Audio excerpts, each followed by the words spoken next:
दोस्तों, दुनिया में अगर कोई चीज ऐसी है जो कि लगातार आगे बढ़ती रहती है तो वो है समय, टाइम। और इसीलिए कहते हैं कि समय किसी के लिए नहीं रुकता। आप खुद रुक सकते हैं, अपनी घड़ियों को बंद कर सकते हैं, पर चाहकर भी समय को नहीं रोक सकते। और शायद इसीलिए टाइम को सबसे ज्यादा कीमती कहा जाता है। कि टाइम जिसे हम अपनी डेली लाइफ में रोज एक्सपीरियंस करते हैं, देखा जाए तो बड़ी रहस्यमयी चीज है। इस यूनिवर्स में मौजूद सभी चीजों में ये सबसे अलग है। मैटर, एनर्जी, स्पेस की तरह इसका कोई फिजिकल वजूद नहीं दिखता, पर फिर भी ये किसी भी चीज से ज्यादा सच है। अगर इस यूनिवर्स में कुछ भी ना हो, सिर्फ आप ही हो, तब भी आप कोई चीज जिसकी मौजूदगी से इनकार नहीं कर सकते, तो वो है टाइम। टाइम का वजूद हमारे लिए इतना नॉर्मल है कि हम इसके बारे में कभी सोचते ही नहीं। आखिर ये है क्या? दोस्तों, आज इस वीडियो में हम टाइम को साइंस के नजरिए से समझने की कोशिश करेंगे कि आखिर ये समय क्या है, व्हाट इज टाइम।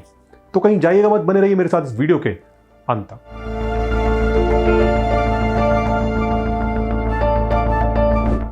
दोस्तों, अगर कोई आपसे पूछे कि टाइम क्या हुआ है, तो आप घड़ी में तुरंत देखकर बता देते हो कि इतने बजकर इतने मिनट हुए। इसी तरह कोई आपसे पूछे कि मूवी कितने घंटे की थी, तो भी आप तुरंत बता देते हैं कि इतने घंटे की। घड़ी की सुइयां लगातार टिक टिक करती हुई हमें समय का एहसास कराती रहती हैं। आमतौर पर हम इन चलती घड़ी की सुइयों को ही समय मान लेते हैं, पर यह घड़ियां हमेशा नहीं थी। पर टाइम तब भी था। हमारे प्राचीन पूर्वजों के लिए उगता ढलता सूरज, चंद्रमा की बदलती कलाएं और मौसम का चक्र ही समय को मापने के पैमाने थे। बदलते समय के साथ पैमाने बदलते गए। आज हम समय को मापने के लिए इलेक्ट्रॉनिक घड़ियों से लेकर एटॉमिक क्लॉक्स तक का इस्तेमाल कर रहे हैं, पर ये सभी मापने के साधन हैं, समय नहीं है। अगर ऐसा है तो फिर समय क्या है? अगर हम गौर करें तो एक चीज हम इस यूनिवर्स में देखते हैं कि यहां हमेशा कुछ ना कुछ चलता रहता है। चीजें लगातार बदलती रहती हैं और ये बदलाव कभी रुकता नहीं है। और ये बदलाव हमेशा इरिवर्सिबल होता है, यानी जो घट गया है उसे कभी बदला नहीं जा सकता। हम कभी कभी सोचते हैं कि काश उस समय पर मैंने वो फैसला ना लिया होता, काश मैं समय में पीछे जाकर अपने उस फैसले को बदल पाता। पर हम सभी ये अच्छी तरह जानते हैं कि ऐसा नहीं किया जा सकता। इस तरह से देखा जाए तो समय एक धारा है जो लगातार बहती जाती है, और यहां से टाइम की एक क्वालिटी के बारे में हमें पता चलता है। एक क्वालिटी जिस पर हम सभी एग्री करेंगे कि ये हमेशा आगे की तरफ बढ़ता रहता है। इसे फिजिक्स की लैंग्वेज में हम एरो ऑफ टाइम, यानी समय का तीर भी कह सकते हैं, जो कि हमेशा पास्ट से फ्यूचर की तरफ चलता है। इस इमेज को देखिए, क्या आप बता सकते हैं कि इसमें कौन सी स्थिति पहले की है और कौन सी बाद की है? जी हाँ, कोई भी आसानी से बता सकता है। कोई चीज पहले नई होती है और फिर वो पुरानी होती जाती है। ऐसा कभी नहीं हुआ कि कोई चीज पहले पुरानी हो और फिर वो धीरे धीरे नई होती जाए। ऐसा कभी नहीं होता कि कोई अंडा पहले टूटा हुआ हो और फिर वो अपने आप जुड़ जाए। ऐसा कभी नहीं होता कि आपकी चाय से दूध, चाय पत्ती और चीनी अलग होकर अपनी पहले वाली स्थिति में पहुंच जाए। ऐसा इसलिए कभी नहीं होता क्योंकि ये यूनिवर्स की एक फंडामेंटल प्रॉपर्टी है कि यहां डिसऑर्डर हमेशा बढ़ता जाता है। यूनिवर्स हमेशा ऑर्डर से डिसऑर्डर की तरफ जाता है। ऑर्डर और डिसऑर्डर के बीच अगर एक एरो बनाएं तो ये हमेशा ऑर्डर से डिसऑर्डर की तरफ ही होता है। यानी पहले ऑर्डर था और फिर डिसऑर्डर। साइंस की लैंग्वेज में इस डिसऑर्डर को एंट्रोपी के नाम से जानते हैं, जो कि लगातार बढ़ती जाती है। यूनिवर्स की यही प्रॉपर्टी टाइम और उसकी डायरेक्शन को डिफाइन करती है। एक तरह से हम कह सकते हैं कि शायद यूनिवर्स में लगातार बढ़ती एंट्रोपी ही हमारे अंदर उस एहसास को जन्म देती है जिसे कि हम टाइम कहते हैं। यहां से एक सवाल जन्म लेता है कि क्या टाइम मात्र एक एहसास, एक परसेप्शन है जो कि सिर्फ हमारे दिमागों के भीतर है, या उसका कोई वास्तविक वजूद भी है? इज इट रियल और जस्ट एन इल्यूजन? अपनी डेली लाइफ में हम उन चीजों को रियल मानते हैं जिन्हें हम अपने सेंस ऑर्गन से किसी तरह ऑब्जर्व कर सके, पर साइंस में किसी चीज को रियल कहने का पैमाना थोड़ा अलग है। यहां हम उस चीज को रियल कहते हैं जो कि किसी साइंटिफिक थियरी का पार्ट हो और जिसके जरिए हम नेचर के किसी इवेंट को करेक्टली डिस्क्राइब कर सकें। For an example, subatomic particles जैसे कि क्वार्क्स को आंखों से नहीं देखा जा सकता, पर वो पार्टिकल फिजिक्स में होने वाली ऑब्जर्वेशंस को करेक्टली डिस्क्राइब करते हैं, इसीलिए वो रियल है।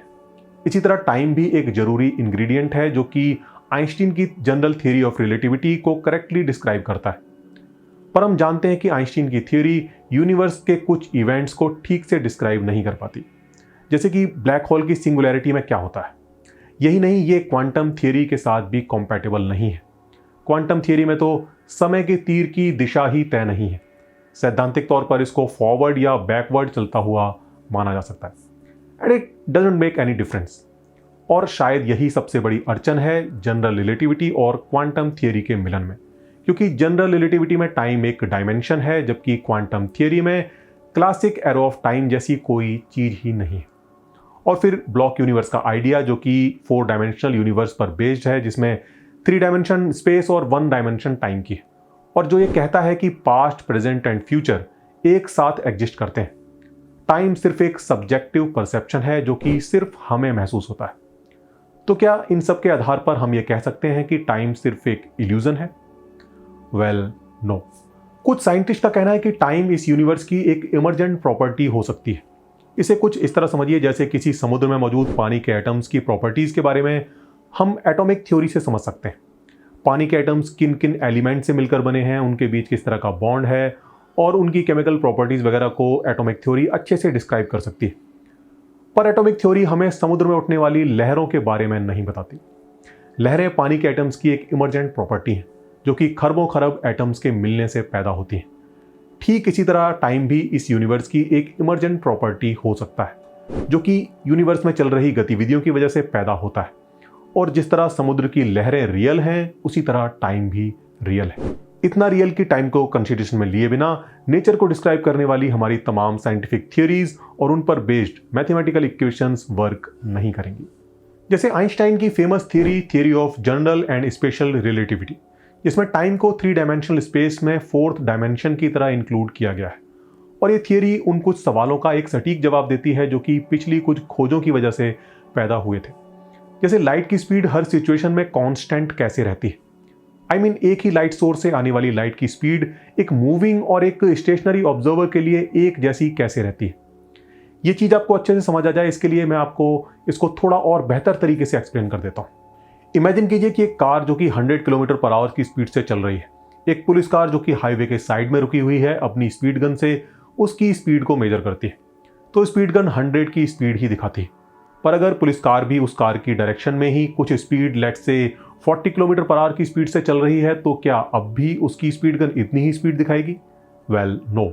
चूंकि पुलिस कार भी उसी डायरेक्शन में कुछ स्पीड से मूव कर रही है, तो ऐसे में उस कार की स्पीड में से पुलिस कार की स्पीड सब्सट्रैक्ट हो जाएगी।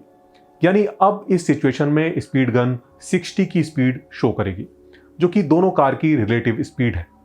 और अगर पुलिस कार उस कार की अपोजिट डायरेक्शन में मूव कर रही हो, तो दोनों की स्पीड ऐड हो जाएगी और स्पीड होगी 140। ये सिंपल सा मैथ है जो कि मुझे लगता है कि आप सभी जानते होंगे। अब जरा यहां उस कार की जगह लाइट को रख दीजिए और इसी तरह दोनों सिचुएशन में लाइट की स्पीड को मेजर करने की कोशिश करें, तो क्या होगा? कॉमन सेंस कहता है कि यहां भी रिजल्ट सेम ही होना चाहिए। यानी अगर हम लाइट की डायरेक्शन में मूव कर रहे हैं तो स्पीड कम, और अगर लाइट की अपोजिट डायरेक्शन में मूव कर रहे हैं तो स्पीड ज्यादा आनी चाहिए। पर ऐसा होता नहीं है। दोनों ही सिचुएशन में स्पीड सेम ही आती है, और ये कोई थ्योरेटिकल बात नहीं है, बल्कि इसे एक्सपेरिमेंटली प्रूव किया जा चुका है। But how is this possible? Well, here comes the genius, the one and only Albert Einstein. इनका कहना था कि ऐसा इसलिए होता है क्योंकि लाइट की स्पीड को कंजर्व करने के लिए टाइम स्लो हो जाता है और साथ ही स्पेस भी कॉन्ट्रैक्ट कर जाता है। अब ये तो बड़ा कंफ्यूजन है। Okay, let me explain. Einstein का कहना था कि टाइम हर जगह एक जैसा नहीं बहता। मूविंग ऑब्जर्वर के लिए टाइम एक नॉन मूविंग ऑब्जर्वर की तुलना में धीमा चलता है, और इसीलिए स्पीड ऑफ लाइट की वैल्यू में कोई फर्क नहीं आता। इसे ऐसे समझिए, किसी चीज की स्पीड को नापने का फॉर्मूला क्या है? Distance divided by time. Light के केस में लगभग 3 लाख किलोमीटर इन 1 सेकेंड। अब 2 ऑब्जर्वर्स के बारे में सोचिए जो कि स्पीड ऑफ लाइट को मेजर करने की कोशिश कर रहे हैं, पर मोशन में होने की वजह से एक ऑब्जर्वर का टाइम दूसरे के कंपैरिजन में धीमा चल रहा है। यानी उसका 1 सेकंड दूसरे ऑब्जर्वर के 1 सेकंड से थोड़ा बड़ा है। सेकंड की ड्यूरेशन ज्यादा होने की वजह से लाइट बिना किसी प्रॉब्लम के 3 लाख किलोमीटर की डिस्टेंस को आराम से पूरा कर लेती है। किसी ऑब्जेक्ट की स्पीड जितनी ज्यादा होती है, उसका टाइम उसी अनुपात में धीमा होता जाता है, और इसीलिए लाइट की स्पीड हर सिचुएशन में कांस्टेंट ही आती है। यानी समय इस यूनिवर्स में अलग अलग जगहों पर अलग अलग स्पीड से फ्लो होता है, और आइंस्टाइन के अनुसार इस पर केवल मोशन का ही नहीं बल्कि ग्रेविटी का भी इफेक्ट पड़ता है।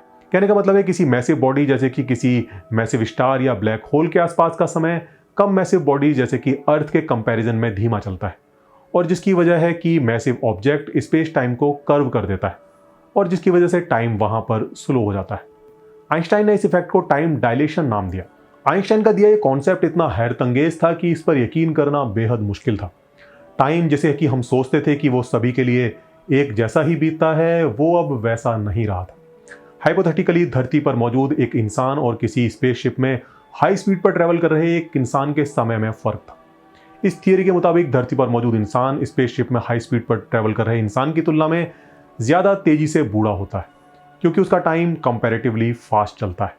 यहाँ तक कि यह थियरी ये भी कहती है कि अगर कोई चीज़ लाइट की स्पीड से ट्रैवल करे तो समय उसके लिए रुक जाता है। यानी अगर ऐसे स्पेसशिप में कोई इंसान मौजूद हो तो धरती पर हजारों साल बीत जाएंगे, पर उसके लिए एक सेकंड भी नहीं बीतेगा। हालांकि ऐसा कर पाना प्रैक्टिकली पॉसिबल नहीं है, क्योंकि यूनिवर्स के नियम ही हमें ऐसा करने से रोकते हैं। लाइट की स्पीड पर अगर हम किसी स्पेसशिप को पहुंचाने की कोशिश करें तो उसका मास तेजी से बढ़ेगा और लाइट की स्पीड पर यह इन्फिनिट हो जाएगा, और इन्फिनिट मास को पुश करने के लिए इन्फिनिट एनर्जी की जरूरत पड़ेगी। और इसीलिए किसी भी मैसिव ऑब्जेक्ट के लिए लाइट की स्पीड को अचीव कर पाना पॉसिबल नहीं है। केवल मासलेस ऑब्जेक्ट्स जैसे कि फोटोन, ग्रेविटॉन ही लाइट की स्पीड पर चलते हैं। वेल, ये तो बात हुई थियरी की, पर क्या प्रैक्टिकली किसी एक्सपेरिमेंट में टाइम डायलेशन को ऑब्जर्व किया गया है? जी हाँ, किया गया है। 1971 में अमेरिका में एक एक्सपेरिमेंट किया गया था जिसे हम हेफल-कीटिंग एक्सपेरिमेंट के नाम से जानते हैं। इस एक्सपेरिमेंट में 3 एटॉमिक क्लॉक्स को सिंक किया गया और उसके बाद एक क्लॉक को लेकर एक प्लेन ईस्ट डायरेक्शन में और एक को लेकर दूसरा प्लेन वेस्ट डायरेक्शन में उड़ा। इन दोनों प्लेन्स ने दुनिया के 2-2 चक्कर लगाए और उसके बाद इन दोनों क्लॉक्स को धरती पर लैब में मौजूद एटॉमिक क्लॉक से मिलाया गया और पाया गया कि तीनों क्लॉक्स के टाइम में अंतर आ गया है, और यह अंतर उतना ही था जितना आइंस्टाइन की थ्योरी प्रिडिक्ट करती थी। और इसका मतलब था कि टाइम डायलेशन रियल है। इसी तरह एक अदर एक्सपेरिमेंट में जब 2 पहले से सिंक्रोनाइज एटॉमिक क्लॉक्स को अर्थ की सरफेस से अलग अलग ऊंचाई पर कुछ समय के लिए रखा गया तो धरती के गुरुत्वाकर्षण की वजह से जमीन के पास वाली घड़ी के समय में अंतर आ गया, वो धीमी पड़ गई। यही नहीं, आज जीपीएस सैटेलाइट्स में मौजूद एटॉमिक क्लॉक्स इस टाइम डायलेशन फैक्टर को अकाउंट में लेती हैं। अगर ऐसा ना किया जाए तो आपके मोबाइल या कार का जीपीएस आपकी एक्यूरेट लोकेशन नहीं बता पाएगा। बिना इस फैक्टर को अकाउंट में लिए जीपीएस सैटेलाइट की क्लॉक जमीन पर मौजूद क्लॉक्स की तुलना में हर दिन लगभग 30 से 40 माइक्रोसेकंड आगे चली जाएगी। ये शायद आपको मामूली लग रहा हो, पर आपको बता दूं कि कैलकुलेशंस बताती हैं कि धरती पर 5 से 10 मीटर की एक्यूरेसी से लोकेशन बताने के लिए क्लॉक्स के बीच 20 से 30 नैनोसेकंड की एक्यूरेसी होनी चाहिए। तो इस लिहाज से देखा जाए तो 30-40 माइक्रोसेकंड बहुत ज़्यादा है, जो कि जीपीएस की एक्यूरेसी में हंड्रेड्स ऑफ मीटर का फर्क ला देगा। तो दोस्तों, that's all for this video. उम्मीद करता हूँ वीडियो आपको पसंद आई होगी। अगर आई है तो इसे लाइक करना मत भूलिए। ऐसी ही और भी वीडियोस को देखना चाहते हैं तो जाते जाते सब्सक्राइब का बटन भी दबाते जाइए। आपसे जल्दी मुलाकात होगी अगली किसी वीडियो में। तब तक के लिए goodbye and take care.